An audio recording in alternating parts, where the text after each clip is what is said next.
Russell Martin is a man very much under pressure at the football club. Rangers picked up a last-minute win at Livingston at the weekend, and it saw bizarre scenes as celebrations from the travelling Rangers fans for that winning goal quickly turned to anti-Martin chants. And it wasn't pleasant. Russell Martin's been talking about it. Yeah, and the only other thing I find sad is when, like, and I see the kids standing next to their dads and stuff and sticking their fingers up at me and swearing at me, and I don't feel particularly sad about it for me. I just feel like for the cycle to go on and to understand. And, like, I'm here, we've made mistakes, there's been some tough moments, but we're giving everything we've got to improve the club, as is Kevin, as is Patrick, as are the owners. And I think when you have so much change, I've said it before, it's not an excuse, but I think it's pretty evident it might take some time. So the criticism aimed at me is fine. It is what it is. I've had a lot of fans come up to me in the city and around the place saying actually that to ignore it, that they feel it's gone quite some way over the normal criticism. But I've appreciated that. I've really appreciated that. But the rest of it is what it is. It seems, Simon, and we'll find out more when we're up there, that it's become an almost inevitable cycle of abuse now that he's facing. Have Rangers fans become obsessed with hating on Russell Martin? It seems they have, or a section of them. I don't think, section, exactly right. I don't think you should categorise Rangers fans as a homogenous group that just do one thing. He has to be a bit stronger in his press conferences. He has to acknowledge the fact that he has to win football matches. I have to win football matches, and I'm going to win football matches, and I'm going to win them in short order. And if I don't, I understand the consequences of it. But I am going to win football matches, and I will make the team better. And they are going to be a strident force in Scotland. That's what's got to come out of his mouth, not observing on the fact that a 12-year-old kid is sticking two fingers up at him. This was after an away win at the weekend. Sure. They're at Livingston. They get an away win. They're celebrating one moment. Brilliant. Winning goal. Then the next thing, right. But where's Russell Martin? But the toxicity has been seeded in now, and it's been placed in, and I'm not having to go at the media, but the media have been talking about the pressure that he's under. He has to win football matches. And if he doesn't win football matches, then he loses his job. And it's as simple as that. Now, if Russell had started this season... He won a match. Sure. But he's allowed it to get away from them. They've had 4 Scottish Premier League football matches where they've drawn and lost games. And that shouldn't have been the case against the opposition. I understand he's making a change. I've been defending him, and I want people to give him an opportunity to run or fail in equal measure without people forecasting one or the other. Right, and I want the owners to be courageous and see what they saw in him and stay with it. And if they can't see it anymore, or they've been sold a pup, then bin him. If he isn't what they thought he was, but don't lose your nerve, lads. If you saw something in the fella, then go the course. But he's got to get his team winning. He's got to get this. This is not an option. He has allowed the team to drift into a situation where it's drawn a game, and he's allowed this puerile, offensive behaviour to be seeded in a section of the Rangers fans.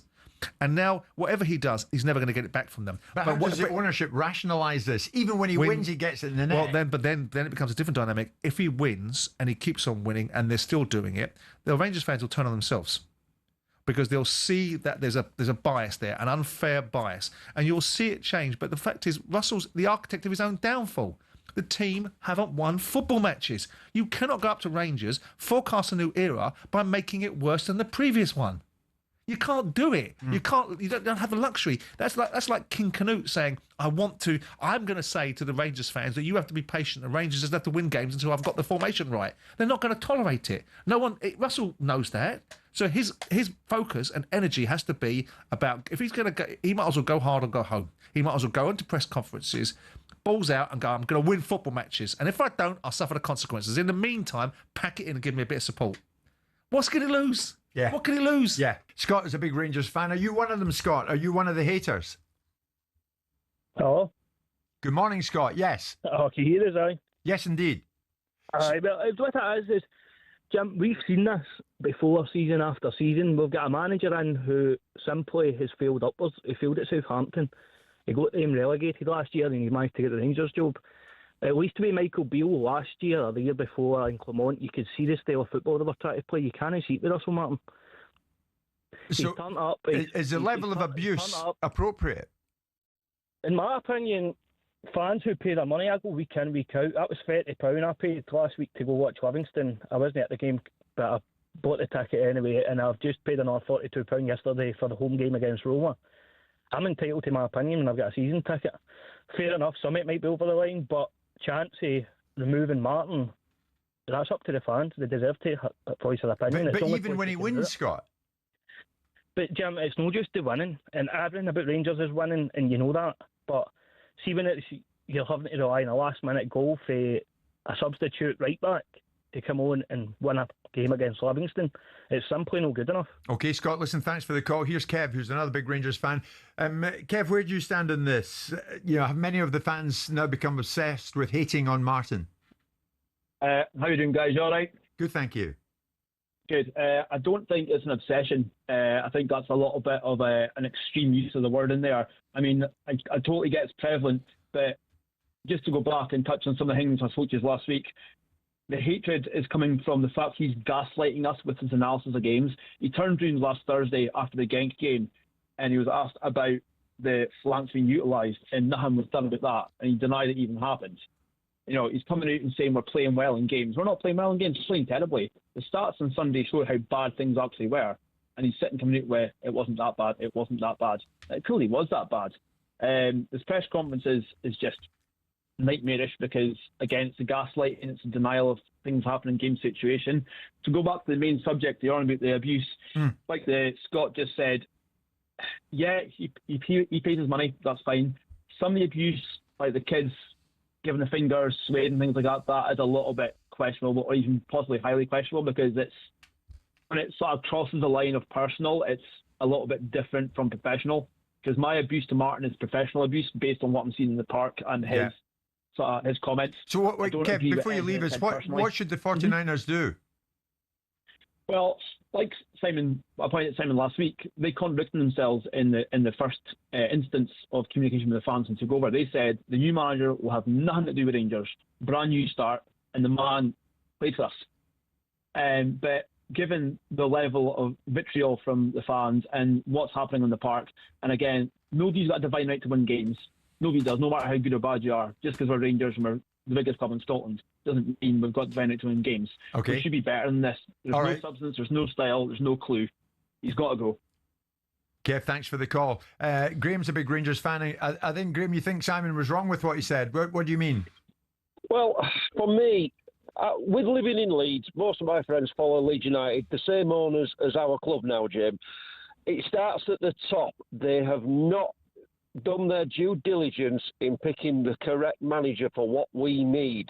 And for me, we've got Paul Le Guen in the last 20 years, Mark Warburton and Michael Beale. This guy is the number 4 in that list.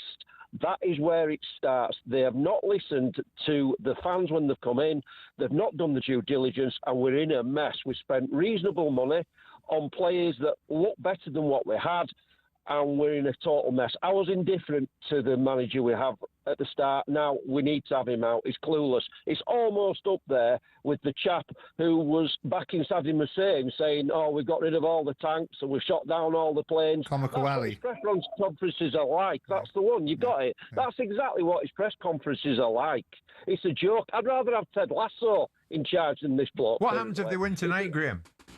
Well, I don't think anything changes, Jim. I don't think anything changes. And unfortunately, it has to go. The problem we've got is, and I think this is potentially the crux of the matter, is if he does go, who wants to take the job? And I think that is probably the problem we've had with our owners taking over. They probably maybe didn't want Martin, but who else is there out there? And that's my argument against people who really are vehemently against him. I don't want him, Jim. I'm putting my hand up there. However, the problem we've got is, who do we get in place? Well, we're in a mess. There are many. But you don't want him on the basis of 10 games. I'm not disputing your version of events, but what I can say is he got a Southampton team out of the Championship in over the top of Leeds when Leeds were in the division the previous season. His only failing, really, has been the 10 games he had in the Premier League where he wouldn't change his style, and the perception now of his management at Rangers. That's the only failing. He's been an upward trajectory from MK Dons to Swansea into Southampton. He dragged Southampton out of the Championship. Leeds couldn't get out with a bigger budget, better set of players, couldn't get out. He got Southampton out. So his only failings His only failings is a Premier League season, beginning of the season at Southampton, which got worse after he left, and 7 or 8 games at Leeds, at Rangers, and that's what you're going to say is a failure for. Jim White and Simon Jordan. Monday to Friday mornings from 10 on AM, on DAB, via the talkSPORT app and on your smart speaker. talkSPORT.